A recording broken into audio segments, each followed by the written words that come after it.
Oggi è giovedì 13 agosto 2020.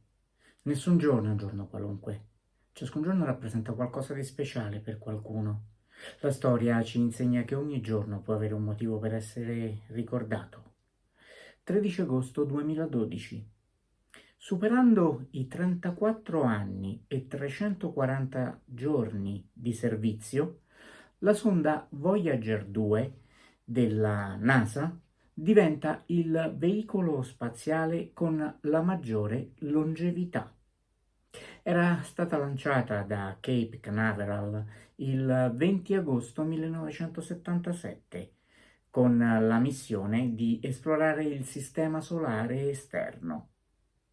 Tra le scoperte più importanti di Voyager 2 ci sono la corrente a getto nella regione polare del nord di Saturno, i poli magnetici di Urano e Nettuno, i geyser su Tritone, la luna congelata di Nettuno.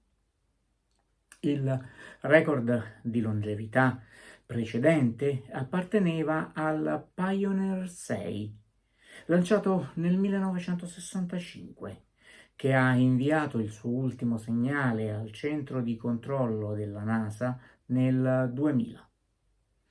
Il 5 novembre 2018 Voyager 2 è divenuto il secondo oggetto costruito dagli esseri umani a uscire dal Sistema Solare, dopo la sonda gemella Voyager 1, lanciata 16 giorni dopo la 2, ma destinata a un viaggio più veloce.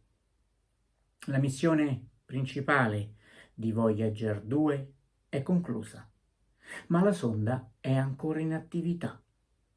Dopo Voyager 1 e Pioneer 10, è oggi il terzo oggetto umano più distante dalla Terra, ma si stima che nel 2023, per il rallentamento della seconda sonda, Voyager 2 la supererà, mentre non sorpasserà mai la gemella.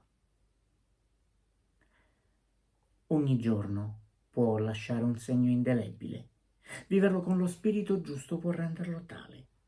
Secondo uno studio dell'Iowa State University, 12 minuti al giorno per esprimere gentilezza verso gli altri e insegnare buoni gesti e belle regole ai bambini sollevano il morale e rendono più felici. Rivolgere un pensiero a chi abbiamo nel cuore o a chi compie gli anni, inviandogli questo minuto di racconto, può essere un'occasione per cominciare bene i nostri 12 minuti di oggi. Buona giornata.